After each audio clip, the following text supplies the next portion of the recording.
ఎవరైనా మీ దగ్గరికి వచ్చి యేసు ప్రభు భారతదేశంలో పవర్ఫుల్ కాదట కదండి, ఆ దేశంలోనే పవర్ఫుల్ కదా అంటే, ఈ మాట, ఈ రెఫరెన్స్ జ్ఞాపకం చేయండి. దేవుడు ప్రతి చోట శక్తి గలవాడు. ఆయన ఎక్కడైనా శక్తి ఉంది. ఆయన ప్రతి ఒక్కరి జీవితంలో మేలు చేసే దేవుడు. ఆయన దేవుడు స్వయంభవుడు గనుక, సమస్తాన్ని కలుగు చేసిన వాడు కనుక, ఆయన సమస్తము వ్యాపించుండు వాడు కనుక ఆయన ఎక్కడైనా ఉంటాడు. ఆయన దేవుని ఒకరు రిస్ట్రిక్ట్ చేయలేరు. జాన్ వెస్లీని చాలామంది రిస్ట్రిక్ట్ చేయగలరేమో కదా, ఎక్కడికైనా వెళ్లకుండా ఆపగలరేమో, లేదా ఎందుకు వచ్చావు అని ప్రశ్నించగలరేమో. పోయిన వారంలో నేను చైనాలో ఉన్నప్పుడు మేము ఎయిర్పోర్ట్లో దిగిన తర్వాత ఇమ్మిగ్రేషన్లో చాలా ప్రశ్నలు అడిగారు. యూజువల్గా చైనా కమ్యూనిస్ట్ దేశం కాబట్టి ఎందుకు వస్తున్నాను, ఆ పేరులోనే జాన్ వెస్లీ అంటే ఇక క్రిస్టియన్ అనే కదా, ఇంకా అది ఈజీగా తెలిసిపోద్ది ఎవరికైనా. ఆ పేరు చూడగానే మీరు ఎందుకు వస్తున్నారని మా దేశం అడిగారు. నేను చెప్పాల్సిన ఆన్సర్ లేదు, నేను చెప్తా ఉన్నాను. మళ్ళీ ఇంకో ఆఫీసర్ని పిలిచాడు, ఆయన వచ్చాడు. ఇంకా ఫర్దర్ డాక్యుమెంట్స్ కావాలి, మీ ఐడెంటిఫికేషన్ కావాలి, పాస్పోర్ట్ కాకుండా మీకు ఏమైనా ఐడెంటిఫికేషన్ ఉందంటే అవన్నీ ప్రజెంట్ చేశాం. చూసి ఓ పావు గంట సేపు అలాగే అన్నీ పరిశీలన చేసి ఫైనల్గా యూ కెన్ గో అన్నారు. థ్యాంక్ యూ లార్డ్, ఇంతసేపు మళ్ళా వెనక పంపించేస్తారేమో అని అనుకున్నాను, కానీ సరే పంపించారు ఎట్టకేళ్ళకి లోపలికి. వెళ్ళాము, మా లగేజ్ తీసుకున్నాము, క్యాబ్ తీసుకుని మా హోటల్కి వచ్చాము. హోటల్కి వచ్చిన తర్వాత నేను బ్రదర్ జాన్, దుబాయ్ కోఆర్డినేటర్, మేము ఇద్దరం కూడా మా రూమ్లోకి వచ్చేప్పుడు అలా మంచం మీద అలా పడుకోగానే రిసెప్షన్ నుండి ఫోన్ వచ్చింది. నాయన John phone lift phone lift చేశాడు. ఏంటి పరిస్థితి అంటే, police is coming to your room అన్నాడు. పోలీసులు వస్తున్నారు అన్నాడు. వామ్మో, మనం ఏం చేసావా బాబు, చైనా వచ్చి అప్పుడే పోలీసుల చేతిలో పడిపోతున్నాం మనం, ఏంటి పరిస్థితి అనుకున్నాడు. భయం అయితే పడలేదు, కానీ ఇట్స్ ఎ న్యూ ఎక్స్పీరియన్స్. రాగానే పోలీసులు రావడం ఏంటని. సరే కమ్, మమ్మల్ని రమ్మంటే కిందకోసం, లేదు వాళ్ళే వస్తారట మీ రూమ్ కని. సరే రమ్మన్నాం. ఇద్దరు పోలీసులు వచ్చారు. వచ్చింది మా రూమ్ అంతా చూశారు, మా లగేజ్ అంతా చూశారు, ఎందుకు వచ్చారు, ఎన్ని రోజులు ఉంటారు, ఏం చేస్తారు ఇక్కడ, ఇలాంటి వివరాలన్నీ కూడా తెలుసుకుని ఓకే సార్ అని చెప్పి వెళ్ళిపోయారు. కొన్నిసార్లు మనుషులను అలా భయపెట్టేవాళ్ళు లేకపోతే రిస్ట్రిక్ట్ చేసేవాళ్ళు ఉంటారేమో. వాళ్ళ అనుమానం ఏంటంటే, మేము ఎక్కడిక్కడ చైనాలో ఎవరెవరికి సువార్త చెప్పేస్తామా, లేదా బైబిల్లో ఏమన్నా పట్టుకొచ్చామో పనిచేయడానికి, వాళ్ళ గవర్నమెంట్కి వ్యతిరేకంగా మేము ఏమన్నా మాట్లాడతామా, లేదా యూజువల్గా ఫ్రీక్వెంట్గా ట్రావెల్ చేసే వాళ్ళందరూ ఎదుర్కొనే సమస్య ఏంటంటే, బహుశా వీరు ఏదైనా దేశానికి సంబంధించిన స్పై అయి ఉండొచ్చు, వేగులవారు అయి ఉండొచ్చు, మా దేశంలో ఏదో ఒక ఇన్ఫర్మేషన్ తెలుసుకోవడానికి వచ్చారేమో అన్న ధోరణిలో మమ్మల్ని చూస్తూ ఉంటారు. కాబట్టి ఈ మధ్యన కొన్నిసార్లు ఇమిగ్రేషన్లో చిన్న చిన్న ప్రాబ్లమ్స్ వస్తాయి, కానీ ఇదివరకు ఆ ప్రాబ్లమ్స్ లేవు. ఎందుకంటే నా పాస్పోర్ట్ అంటే చాలా దేశాలు తిరిగిన ఆ స్టాంపులన్నీ ఉంటాయేమో, ఇన్ని దేశాలు తిరుగుతున్నారు, దేనికి కారణం ఈయన ఏదైనా స్పై ఏమో అని అనుకుని కొంతమంది ఇబ్బందులు గురి చేస్తూ ఉంటారు. బహుశా నెక్స్ట్ టైం నేను మళ్ళీ వెళ్ళినప్పుడు కూడా మళ్ళీ ఇది ఇంట్రాగేషన్ జరగచ్చు. జాన్ వెస్లీని రిస్ట్రిక్ట్ చేసేవాళ్ళు ఉంటారేమో, లేకపోతే నాకు పరిధులు నిర్దేశించే వాళ్ళు ఉంటారేమో. నువ్వు ఈ దేశంలో రాకూడదు, సువార్త ప్రకటిస్తానంటే మా దేశంలో నువ్వు రావడానికి వీల్లేదు అని బహుశా నాకు నిర్బంధాలు వేసేవాళ్ళు ఉంటారేమో. కానీ నా దేవుణ్ణి ఏ ఒక్కరూ ఆపలేరు. దేవుడు నా మన స్తోత్రం కలుగును గాక. My God can move at any place. నా దేవుడు ప్రతి పరిస్థితిలో కూడా ఆయన ఏం చేయవాడు, ఆయన సంచరించేవాడు. నార్త్ కొరియా అనే దేశంలో సువార్తకు ఆహ్వానం లేదు. There is no proper welcome or invitation for the gospel of Jesus in North Korea.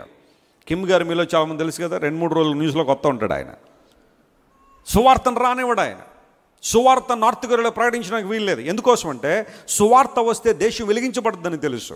ఎప్పటికీ కూడా నార్త్ కొరియాలో చాలా ప్రాంతాల్లో డే టైం కరెంట్ ఉండదంట వాళ్ళకి. నైట్ టైం మాత్రమే ఫ్యాను లైటు వెలగడానికి కొద్దిగా కరెంట్ ఇస్తాడేమో, కానీ మిగతా ప్రాంతాలన్నీ కరెంట్ లేకుండానే ఉన్నాయి.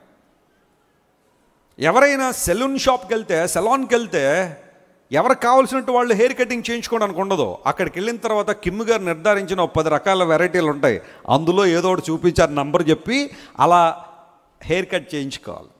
స్త్రీలు ఎలా పడితే అలా బట్టలు వేసుకోవడానికి లేదు అక్కడ. వారు చెప్పినట్టుగానే వస్త్రాలు వేసుకోవాలి. మాకు స్వేచ్ఛ లేదా, మేము ఎలాగ ఉంటామంటే, నీకు జైల్లో బోళ్ళంత స్వేచ్ఛ ఉందంటారు, అక్కడ తీసుకెళ్ళి పడేస్తారు. ఏ ఒక్కరికి అక్కడ ఫ్రీడమ్ లేదు. ప్రపంచ దేశాలు చాలా ప్రయత్నం చేస్తున్నాయి అతను ఏ విధంగా క్రమపరచాలని, కానీ పిచ్చోడి చేతిలో రాయి ఉన్నట్టుగా అతని చేతిలో అణ్వస్త్రాలు ఉన్నాయి, అటామిక్ బాంబ్స్ అతని దగ్గర ఉన్నాయి. మనం ఏదన్నా కదిపితే బట్టుకెళ్ళి ఆ పక్కన సౌత్ కొరియాలో కానీ లేకపోతే మరొక దేశాలు ఎక్కడైనా వేసేస్తాడేమోనన్న భయం చాలా మందిలో ఉంది. కానీ అలాంటి దేశాల్లో కూడా దేవుని సువార్త వ్యాపిస్తుందంటే మీరు నమ్మగలరా?